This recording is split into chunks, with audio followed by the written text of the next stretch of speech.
Hi everyone, welcome to the Roundtable conference, which is organized by the Nichols and Dime, which is the official researching and publishing platform for the Center for New Economic Studies.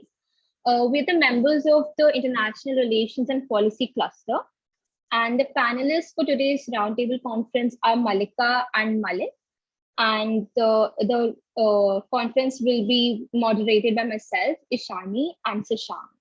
Now I'm just going to ask Sashank to just give a brief about what we're going to be discussing today.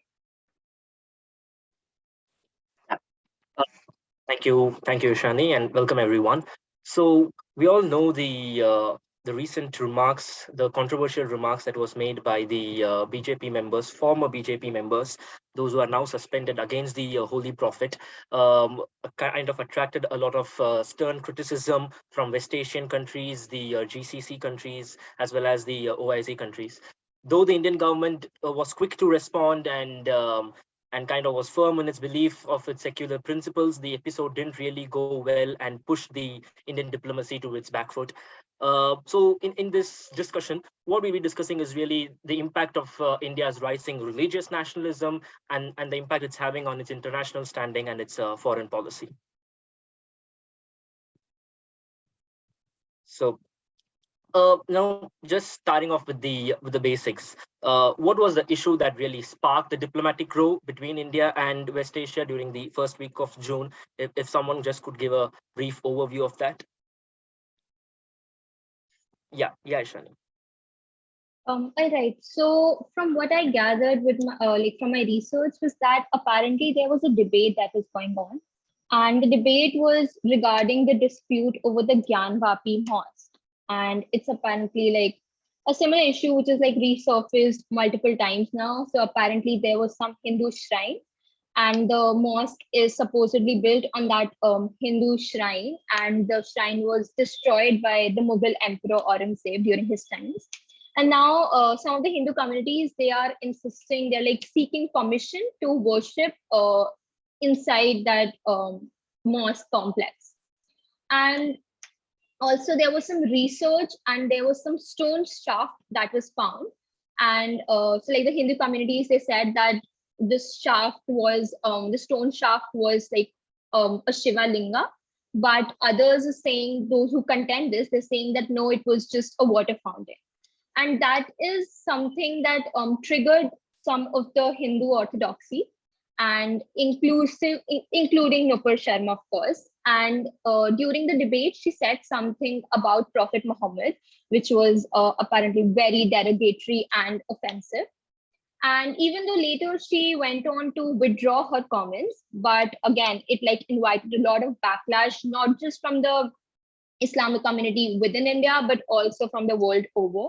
For instance, the reactions were such that, you know, the Organization for Islamic Cooperation, it condemned the remarks that were made, like the ambassadors from Qatar, Kuwait, and Iran, the Indian ambassadors, they were summoned, and Qatar and Kuwait also asked like their Indian ambassadors to convey that they're expecting a public apology from India, like as a country.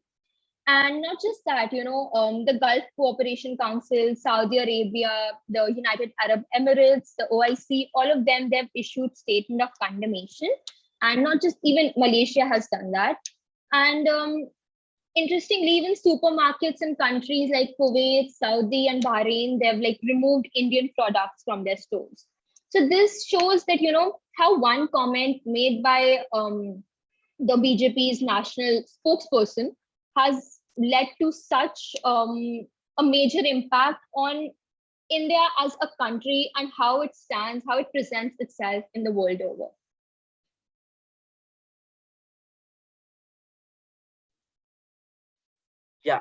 Yeah, that was quite comprehensive, and actually yes, the widespread criticisms, not only diplomatic, even as you said, even the shopping markets kind of boycotting the Indian goods and saying they didn't really sell the Indian products, really kind of posed the question of how big the issue really blew up, right? So considering the Holy Prophet is really revered among all of the Muslims, and that's like, I'm coming to the second question here as well.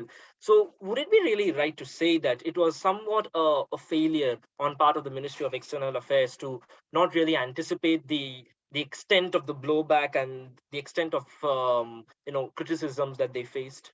Would anybody like to kind of probably answer that? It kind of blew up, so they didn't really expect it to reach the level that it did. So what could be the reason? Was it some kind of a shortfall that you could say on part of the MEA? Yeah, Ishani. Uh, what I personally feel is that yeah, it can be seen as like sort of a failure of the MEA. But again, I feel considering the recent events that have happened in India, the BJP spokespersons, especially, they have not hesitated even a bit from saying a lot of other stuff. And that is one reason why no one really anticipated that this would reach the level it has, at least in the international community. And no one, like, at least the MEA maybe did not expect that this remark would invite such widespread criticism from the international community. And yeah, but I do believe it's still like a failure because they were not able to control their own persons, the ruling party's own people. So Yeah, Malik. Yeah, just a small addition to that. I think usually the trend towards like attacking religious symbols of a particular community, but those religious symbols of a particular, just say Babri or any other mosque, like the whole thing behind the shivlings being found inside mosques, which is happening right now. So this is particular to India and to Indian Muslims. It cascaded into something which was not particular to just Indian Muslims, but like Muslims worldwide. So I think the MEA failed to anticipate, okay, this is the line which some sections of the ruling party had crossed, and now it was going to have global implications. Because attacking Aurangzeb is one thing, and attacking like the Prophet is something else. Other people wouldn't bother about Aurangzeb, but that's not the case with Prophet Muhammad. So I think they, in the tide of this attacking religious symbology of a particular community, they failed to delineate okay, there's a difference between what you attack, and that showed in their response. I think they will be more careful from now. Yeah, Mallika. Yeah, I think what Malik said is absolutely right. Like for such a long time, this government has their way of governance, their way of propaganda has been by targeting communities, the minority communities. And targeting minority communities in India is one thing, but targeting minority communities when they have an influence in other countries as well is another. And I think that's where they did not realize they are crossing this line. It has been something, this tension has been building up with other like Arab or Islamic countries for a long time, because they have also been aware of what is happening in India. They've been aware of the target that has been placed on the minorities in India. So this was a tension that was building for a long time, and this was the line that they crossed. Yeah, you could say that the religious intolerance was already slightly building up, and the GCC countries, of course, were taking note of it, but they didn't really comment it because they felt, what, it's an internal matter of India, let's not really bother it. But the remarks on the Holy Prophet was like a red line, as you said, and it's like, you've crossed the threshold, bro. I can't help it now. I have to kind of respond back. But this also comes at an interesting time if you see this whole episode of this diplomatic route, because just a week before this issue blew up, we saw that the US State Department, in fact, had released the Religious Freedom Report of 2022, and they had said that India, the largest democracy and very diverse, is kind of experiencing this rising level of religious intolerance as well. And in response to that, the government was very stern in it, and they said that it's ill-informed, and the government of India adheres the secular norms very well and things like that. Now, when the same episode kind of repeated with the GCC nations and with the remarks as well, the government kind of took a backseat. Really, they kind of responded with alacrity and things like that. So, what could be the reasons for this variegated response or the different stance taken by the Indian government? Yeah, yes, Malik. I would say two reasons. First reason would have to do with the particular details of the US criticism. So it mentioned attack on churches, attack on mosques, like marginalization of some communities and everything like that. But if you see, it's not really going to commit itself to something that's happening to Indian Muslims. So like the Christian lobby, the evangelical lobby will in the US, which is a very strong lobby, it will only rile up, it will only act strongly when Christians are attacked and thoroughly attacked. So that will stir up more emotion. So India knew it wasn't as committed, and that criticism could be dismissed. Secondly, which I think is the most important reason, is that India has greater leverage over US than US has over India at this point. US is tied to India. The whole China policy, the Indo-Pacific policy is tied to India, and it cannot go beyond a certain extent in sort of criticizing India. These nudges are given from time to time, but that's about it. The relationship with the Gulf countries is something else. So about the tie-up between India, UAE, Israel, that formation, and its relationships with countries like Iran. Right now, we are seeing the efficacy of the North-South corridor through which Russian goods are being supplied to India. So its relations with West Asian neighbors are of a particularly different nature. The leverage is going both ways in this case. So I think India will. It has everything to do with the strategic needs of India and the leverage these countries had over India and Indian diaspora.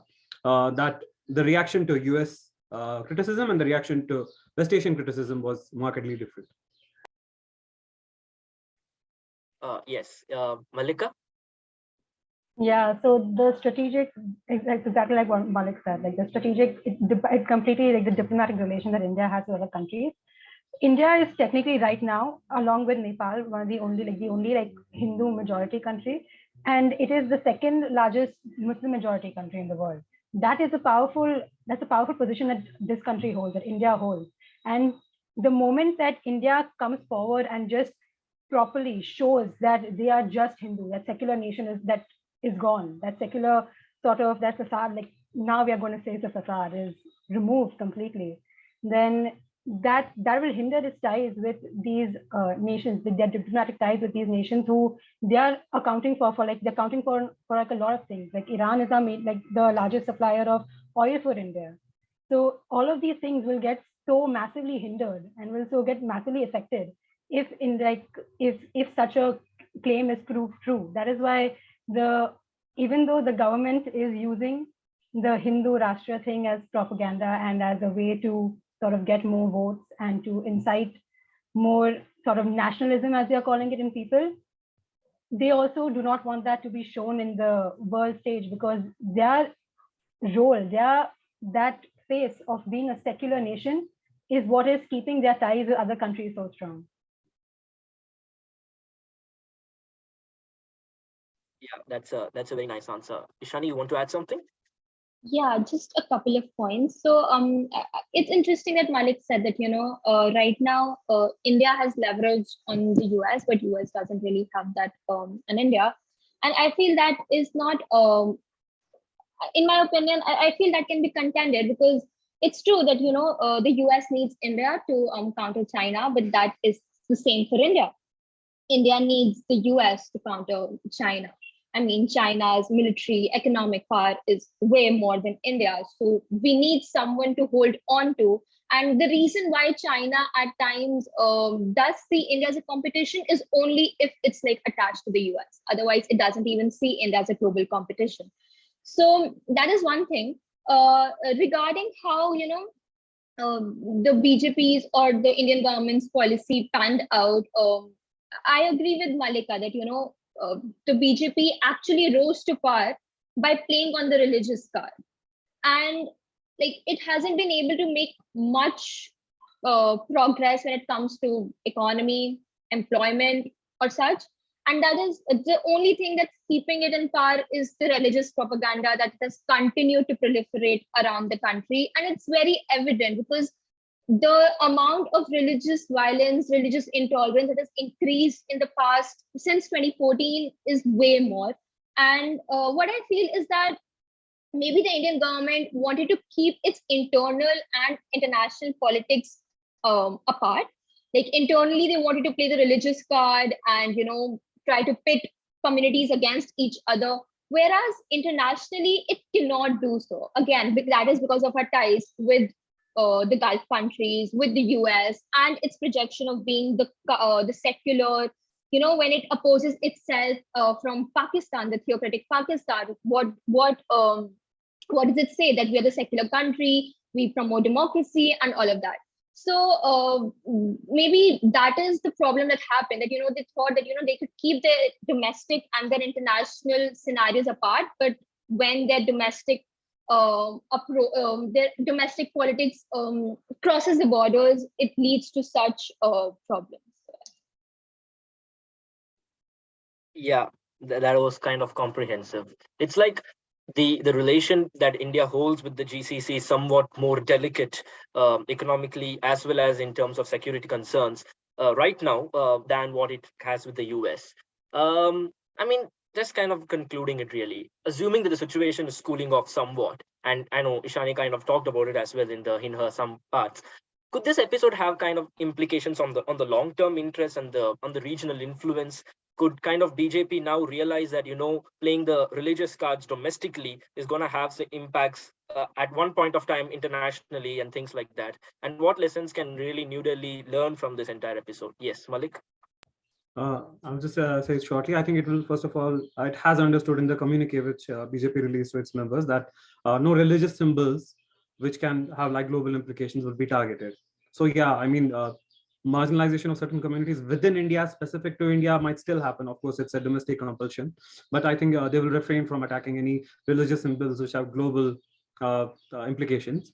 Other than that, they understood that there's only certain extent, as Ishani pointed out, that you can separate foreign policy and like domestic politics. They're going to catch up at some point. Recent interview with one of the India's foremost ambassador in West Asia, Talmiz Ahmed, on both the print and the wire. That interview is on the YouTube. He pointed out something really fascinating. He said that while the trade and the because strategic interests don't just wither away because you're offended, they are there. So the strategic interests with the Gulf nations, with the West Asian neighbors, would still be there. The trade will still persist, but the problem is at the societal level. So the Indian community, which was sort of wooed by Gulf nations since the 90s, after Egyptians and Pakistanis were sidelined for being too nationalist or too Islamist, this community was prized for its lack of political involvement, lack of political activism in the Gulf. It was hardworking, it was highly well qualified, and it was coming from a nation of like different religions and ethnicities. So it was really ideal for them. That might change at societal levels, right? States might still continue the relationship, but hiring may take a hit, hiring of Indians may take a hit, and they might be looked upon more suspiciously. I mean, you can't control your people, right? They are going to think what they are going to think. So it might have some implications on the societal level, and eventually that boils up to the state, and then state has to take some action. So it's going to have any real implications on that. It would be really interesting to see how they dehyphenate the two again, the domestic politics and the international. Yeah, Ishani? Yeah, I also feel that, I agree with what Malik says, but talking about India and how its international position can be impacted by the same, I feel, how actually the OIC has asked the UN to take actions to address the targeting of Muslim communities in India. I feel that's a bit major because, again, it might be a reiteration, but India has presented itself as a democratic secular country. And that is one of its strong points when it's pitted against countries like Russia or other autocratic countries. And such a hit to its reputation can actually be damaging to its relationship with other democratic secular countries. And also, I feel it's like it's supposedly superior position and how it's trying to forward the agenda of the vision of being, say, the national security provider to its neighbors. That can also be jeopardized when they don't see India in a very good light. For instance, when India takes a step forward to help, say, Bangladesh or say Sri Lanka, all of that can actually be affected if India is thought to be a country which is apparently Hindu nationalists or where other communities aren't safe. And that is a major, it hits, it's like a major problem when it comes to India rising to regional prominence. Yeah, yeah. If you see more than that, it's kind of the influence or the impact rather it's going to have on the Indian diaspora living over there, and the Indian goodwill that has really been built up on the international stage as the secular nation. And as Malik also pointed out, it'll be interesting to see how moving forward how the Indian government really separates its domestic policies and kind of trying to capture the religious electorate from affecting its global standing and global image. That's it, guys. Thank you for coming. It's been a fascinating discussion, and I hope you enjoyed it. Thank you very much.